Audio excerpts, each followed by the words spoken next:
এই দেখি দেখি দেখি কিন্তু যাবেন ইব্রাহিম হুজুর ছিল এখন দাঁড়িয়ে আছে বসো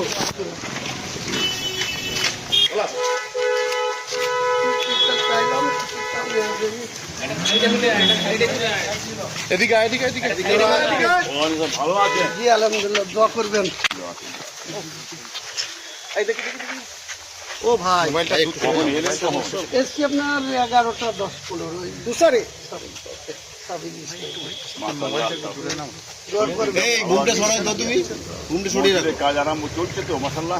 আপনার 10ই ফেব্রুয়ারি থেকে শুরু হবে ব্যাঙ্গালোরের একটা বেসরকারি কোম্পানিকে দিয়ে দিচ্ছে টেন্ডার দিয়ে দিচ্ছে হ্যাঁ ভালো করেছে তার নাহলে আমরা পলিটিক্সে আছি তো সামনে ভোট আছে এত ঝামেলায় থাকবো এই জন্য ওদেরকে এগ্রিমেন্ট করে পলিটিক্স হবে আপনি যে দল করতেন দল করার অধিকার ভারতের সংবিধান আইন আছে যে কোনো মানুষ দল করতে পারে কোনো অসুবিধা নেই তবে ধর্মকে নিয়ে রাজনীতিটাই হচ্ছে আর কি আমাদের আপিত যেমন যেমন রাজ্য সরকার ওনারা করছে সামনে ধর্মকে থেকে ফুল দমে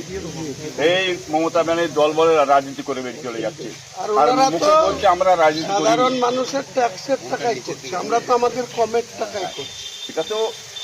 আপনি যে বাবরি মসজিদ হচ্ছে এটা তো মুসলমান কম জাতির টাকা ওখানে অন্য টাকা ঢুকবে না চলবে না ইনি যেটা করছেন ইনি আমার রাজ্য সরকার যদি দেখছেন জনগণের টাকা নিয়ে উনি মসজিদ করছেন এইটা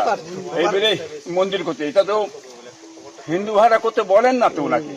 উনি জোর করে বিভাজন করে হিন্দু ভোটটা টানবার জন্য এই কৌশলটা উনি চালিয়েছেন এটা বাংলার মানুষ জানে এটা নতুন ব্যাপার তো নয় ওনারা বললে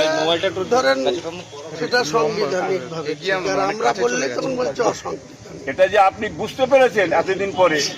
কি বুঝলেন আগে থেকে বুঝতাম মানে খুবই খুশি যে আপনি এই যে রাজ্য সরকার পশ্চিমবাংলায় যে মুখ্যমন্ত্রী হয়েছেন ভারত স্বাধীনের পর থেকে এত বড় বিচারিতা মিথ্যুক মুখ্যমন্ত্রী এর আগে একটাও হয় না এটা হচ্ছে আমাদের মমতা ব্যানার্জি সাহেব আপনি এতদিন পরে চিনতে পেরেছেন এটাই আমি খুব খুশি জানতে পারলাম দোয়া করবেন থাকবে না এটুকু আপনাকে আসেন করুন ঠিক আপনি করুন বাংলার মানুষ আছে আপনি মসজিদ করুন হয়ে যাবে ইনশাল্লাহ আর আপনাকে যেতে হবে যখন ইনশাল্লাহ যাবো আল্লাহ যাবো ইনশাল্লাহ বসেন